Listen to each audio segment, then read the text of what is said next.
Sit-in a Cagliari di Sardigna Nazione in solidarietà con il popolo catalano che oggi vota per il referendum sull'indipendenza. Alberto Calvi.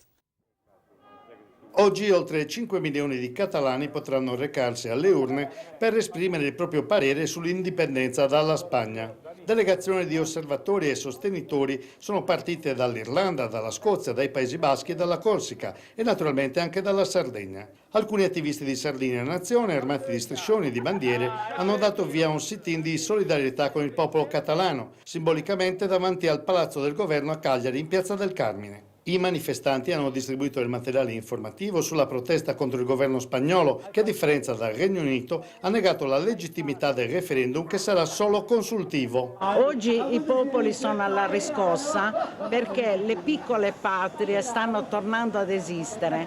I popoli anelano alla libertà perché la globalizzazione non consente alcuna libertà per l'individuo. Indipendentisti di tutta Europa hanno sottoscritto un appello depositato presso le maggiori organizzazioni internazionali rappresentative per sottolineare e rivendicare le ragioni dell'indipendenza e dell'autodeterminazione dei popoli.